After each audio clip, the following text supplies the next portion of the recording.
right, let's go back now to our first alert forecast. It is an alert day as we've got rain and sleet in the forecast. First alert meteorologist Cutter Martin is tracking the current conditions. Cutter, what's the latest on what we're seeing here? Yeah, conditions, Bryant and Grace, will vary across the city. Here on TV Hill, glaze of ice on all the vehicles in the parking lot. It is raining. There's freezing rain in there, and it is sleeting, hence the winter weather advisory, which has actually been dropped for Baltimore City. Still, though, think Spaghetti Junction, think any elevated bridge or roadway away from the bay. There could still be slick spots, but that risk is greatest along and north of the I-70 corridor between now and midnight. This advisory at its current state will be allowed to expire at midnight. As you can see, kind of a mess out there. We have the greens, the purples, the pinks. It is a mixed bag of wintry weather outside. You can hear the ping of sleet falling, but also there are raindrops in there, and in many areas outside the Beltway, this is freezing rain from Cockeysville over to Eldersburg, Westminster, Reisterstown, Randallstown, north and west side of the city. Though eastern Baltimore County and Harford County, Cecil County as well, now getting in on the action.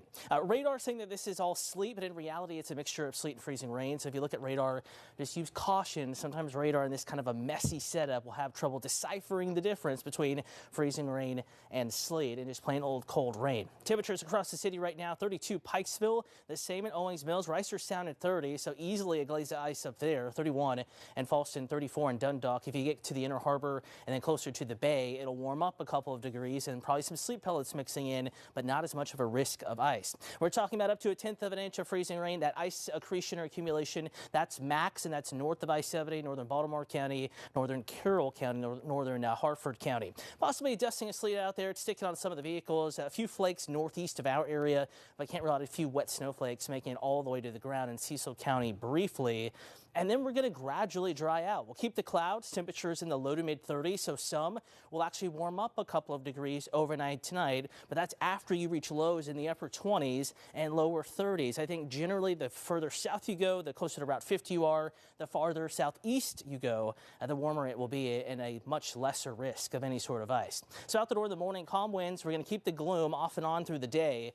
Winds could get a little gusty tomorrow, mid-morning on to early afternoon, maybe 15 to 20 miles per hour or so. So with temperatures in the upper 30s and 40s, it's going to be a chilly one, no doubt about it. 41 in Baltimore at 3, the same as we get into the 4 o'clock hour, and then our temperatures will start to drop here. We're looking at low to mid 40s widespread, though. Harford County, Cecil County, northern Baltimore County, northeastern Carroll County, some communities and neighborhoods will stay in the upper 30s. So it's going to be feeling like winter. That technically is a few degrees colder than average, but hey, I still think better than today. Sunday, a chance of evening rain showers. It gets breezy. We manage mid 40s, and then temperatures soar into the 50s to near 60 Monday morning. This is our next alert day. We're talking about a 20-degree drop in temperature or more as we get into the afternoon. Winds gusting 35 to 45 easily. That wind will carry us over into Tuesday. So with morning temperatures in the 20s, it's blowing 30 to 40 in the morning. It's going to feel like it's in the single digits and teens trying to get to your morning routine and get through the routine